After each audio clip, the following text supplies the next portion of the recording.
Bom dia, mais uma manhã com Deus, priorizando a palavra de Deus. E nesta manhã do dia 1º de fevereiro, nós vamos meditar de Levítico, do capítulo 14 ao capítulo 16. E que a paz do Senhor encha o teu coração nesta manhã. Vamos falar agora um pouquinho mais, a respeito da lei do leproso, depois que ele sarou. Preste bem atenção. Disse o Senhor a Moisés: esta será a lei do leproso, o dia da sua purificação, será levado ele ao sacerdote. Este sairá fora do arraial e o examinará. Se a praga da lepra do leproso está curada, então o sacerdote ordenará que se tomem para aquele que houver purificado 2 aves limpas, vivas, e pau de cedro e estofo carmesim de isopo. Mandará também o sacerdote que se imole uma ave num vaso de barro sobre águas correntes. Tomará a ave viva e o pau de cedro e o estofo de carmesim e o isopo e os molhará no sangue da ave que foi imolada sobre as águas correntes. E sobre aquele que há de purificar-se da lepra, aspergirá 7 vezes, então o declarará limpo. Soltará a ave viva para o campo aberto.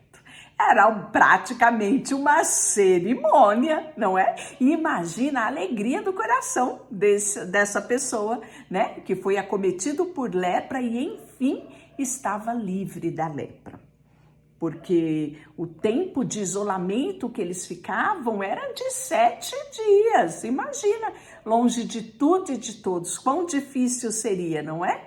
Nós tivemos a questão da pandemia e hoje nós podemos dizer quão difícil é o isolamento físico, o isolamento social, em relação às pessoas que convivemos, as pessoas que amamos, nossos amigos, a vida cotidiana. E olha só, aquele que tem de se purificar, lavará as vestes, raspará todo o seu pelo, banhar-se-á com água e será limpo. E depois entrará no arraial. Ao 7º dia, rapará todo o cabelo da cabeça, barba, sobrancelha, todo o pelo. Lavará suas vestes, banhará o corpo com água e será limpo, E nós podemos ver que ele vai ficar na tenda, logo que desse tempo, logo depois dessa purificação, onde ele vai se rapar todo o pelo do corpo, ele entra no arraial, ele vai ficar fora da sua tenda por 7 dias. E aí depois ele repete todo o ritual, de se lavar, de raspar todo o pelo do corpo, e aí sim ele poderá, voltar à sua tenda. Então, imagina a felicidade dessa pessoa. No 8º dia, tomará 2 cordeiros sem defeito, com uma cordeira sem defeito de 1 ano, 3 dízimas de efa de farinha, para as ofertas de manjar, e amassada com azeite separadamente, 1 cestário de azeite. Eu penso, que imagina a alegria dessa pessoa voltar à congregação, voltar a estar em família, voltar a estar na comunidade. Depois, outra alegria em poder subir para adorar ao Senhor e oferecer o seu sacrifício, Tudo isso tinha sido impedido ela. E o sacerdote que faz a purificação apresentará o homem que houver de purificar-se a estas coisas diante do Senhor à porta da tenda da congregação. Tomará os 2 cordeiros, oferecerá por oferta pela culpa, e o cestário de azeite os moverá por oferta movida perante o Senhor. Então, imolará o cordeiro no lugar em que se imola a oferta pelo pecado, o holocausto no lugar santo. O sacerdote tomará o sangue da oferta pela culpa e porá sobre a ponta da orelha direita daquele que tem de purificar-se, e sobre o polegar da sua mão direita e sobre o polegar do seu pé direito. Também tomará o cestário de azeite e o derramará na palma da própria mão esquerda. Molhará o dedo direito no azeite que está na mão esquerda e, dado o azeite, aspergirá com o dedo 7 vezes perante o Senhor.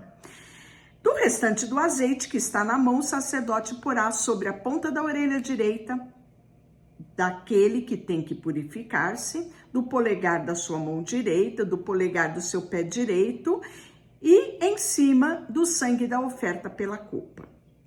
Que coisa maravilhosa, né? Olha só, o restante do azeite, então, você vê que cada detalhezinho, né, era importante e não só, né, era importante como nada era desperdiçado, porque o restante do azeite que está na mão do sacerdote pular-se-á sobre a cabeça daquele que tem de purificar. Assim o sacerdote fará expiação por ele perante o Senhor. E ainda oferecerá as ofertas de manjares, né?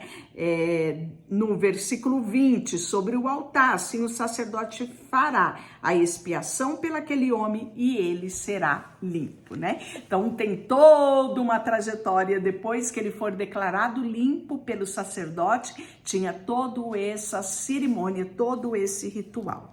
E aí, né, a gente vai ver que se ele for uma pessoa pobre, que não tenha tantos bens, nem mesmo um animal, sempre tinha uma segunda alternativa, né?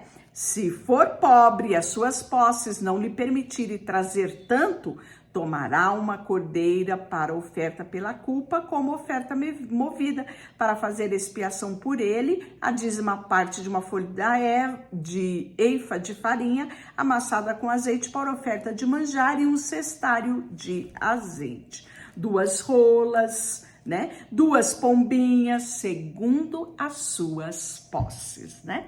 Então, todo mundo tinha possibilidade. Ao 8º dia da sua purificação, estará o sacerdote à porta da tenda da congregação perante o Senhor, né? Então, ele traz todos os detalhes. Depois, nós podemos ver também que tinha episódios onde a casa poderia estar também contaminada.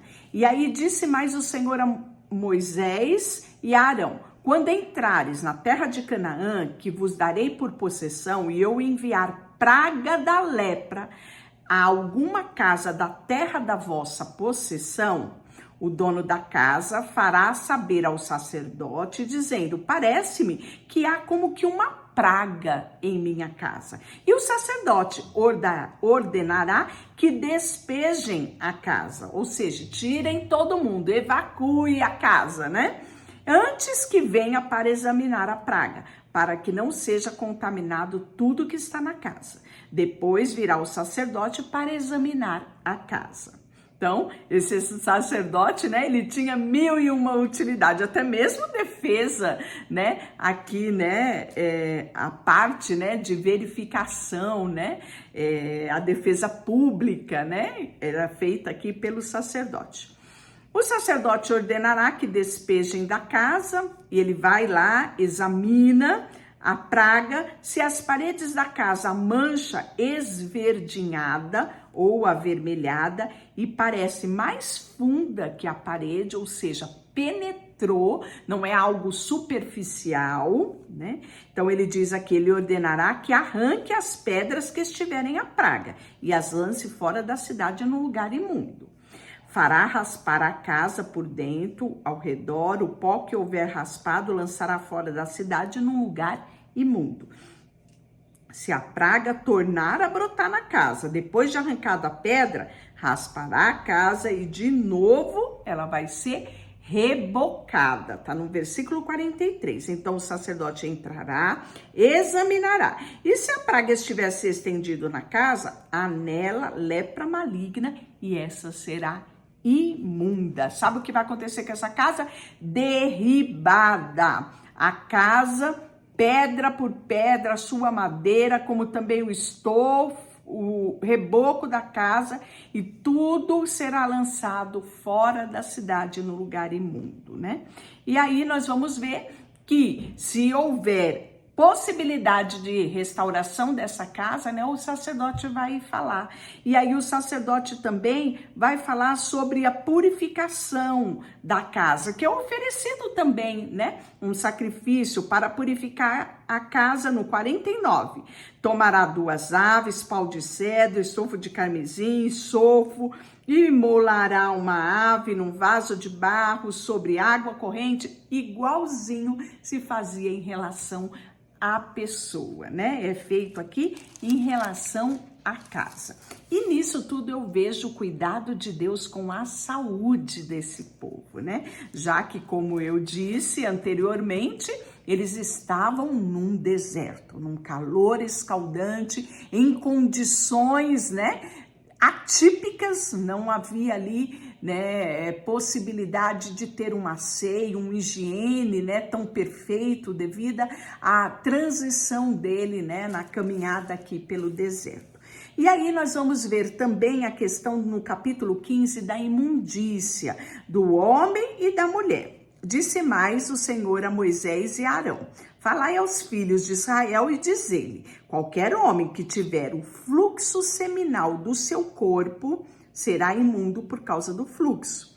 Esta, pois, será a sua imundícia por causa do seu fluxo, e o seu corpo vazar o fluxo, ou o seu corpo o estanca, esta será sua imundícia. E toda cama em que se deitar, o que tiver o fluxo, será imunda. Tudo sobre o que se externar será imundo. Qualquer que tocar a cama lavará suas vestes, banhará-se com água e será imundo até a tarde, né? Então a gente percebe aqui o cuidado de Deus, né, para que não houvesse uma contaminação por vírus, por bactéria. E aí nós vamos ver que até mesmo o tocar no corpo em que tenha o fluxo, né, lavará suas vestes, banhará-se com água e será imundo até a tarde, né? Então aqui nós estamos vendo o fluxo seminal, né? A ejaculação, o sêmen do homem, né? Quer seja através de uma relação ou também através, às vezes, da poluição noturna, né? Então nós estamos vendo aqui no 16, também o homem, quando se der com ele a emissão do sêmen, banhará todo o seu corpo em água e será imundo até a tarde. Se um homem coabitar com mulher e tiver emissão de sêmen, ambos se banharão em água e serão imundos até a tarde.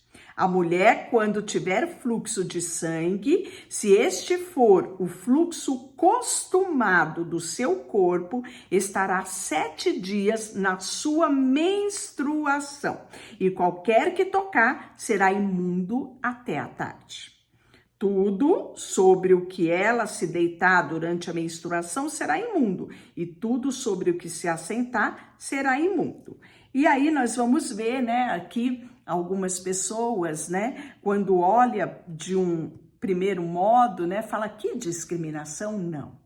Deus, aqui nós vemos o cuidado dele para com a mulher. Você viu aqui que no capítulo 15 ele trata também da questão do homem e da mulher. E na questão da mulher, né, ele fala sobre o fluxo menstrual dela e o tempo da sua menstruação, né? O cuidado que ele tinha, inclusive com essa mulher e com todos que estavam ali, né? Já que não havia naquela época o que nós temos hoje, os absorventes, né? Tudo que nós temos hoje para o higiene pessoal da mulher. Naquela época não tinha. Então você consegue imaginar num deserto, aquele calor escaldante, uma mulher no seu fluxo menstrual, né? Então Deus, ele foi minucioso, né, em cuidar do homem e da mulher para que se evitasse qualquer tipo de contágio, né? Já que seria muito fácil ter, né, uma epidemia e muita gente morrer em decorrência dela. Então, esses cuidados de Deus de asseio, né, de higiene, é muito válido aqui nesse contexto aqui que nós estamos vendo. E aí, se um homem coabitar com ela e a sua menstruação estiver sobre ela, será imundo por 7 dias. E toda a cama sobre o que ele se deitar será imundo, né? Também a mulher, quando manar fluxo do seu sangue por muitos dias fora do tempo da sua menstruação, ou quando tiver fluxo do sangue por mais tempo do que o costumado. Então, olha só, Deus ele foi tão minucioso que ele até tratou de casos fora do natural, né? Se alguma mulher, de repente, tivesse algum tipo de problema onde o fluxo dela fosse maior do que o normal, ela tinha resguardado, cuidado diante disso, né? Todos os dias do seu fluxo será imunda, como nos dias da sua menstruação, né? Toda a cama sobre que se deitar durante o dia, se-lhe-á como a cama da sua menstruação, toda coisa sobre o que se assentar será imunda, conforme a impureza da sua menstruação. Então, a mulher, ela é resguardada nesse período aqui. E nós vamos ver, porém, quando cessar o fluxo, então, se contará 7 dias e depois ela será limpa, né? E aí, no 8º dia, ela poderá, né, oferecer ao Senhor 2 rolas, 2 pombinhos, trará ao sacerdote à porta da tenda da congregação. Então, nós podemos ver que os sacrifícios, eles eram muito além da questão de pecado. Era um culto, era uma ação de graça, né, era uma rendição ao Senhor, como cotidiano, né, como parte da sua vida. Esta é a lei daquele que tem o fluxo e daquela com quem se dá a emissão do sêmen e que fica por ela imundo, né? No capítulo 16, nós vamos ver sobre o dia da expiação. E aí o dia da expiação era celebrado anualmente pelo povo de Israel, né? Provavelmente no nosso calendário seria ali por volta do mês de outubro, e era uma festa, né, que foi instituída por Deus. Nós vamos ver detalhes aqui no capítulo 16. Falou o Senhor a Moisés depois que morreram os 2 filhos de Arão, tendo chegado naquele dia diante do Senhor. Então disse o Senhor a Moisés, dize a Arão, teu irmão, que não entre no santuário em todo o tempo, para dentro do véu, diante do propiciatório que está sobre a arca, para que não morra, porque aparecerei na nuvem sobre o propiciatório.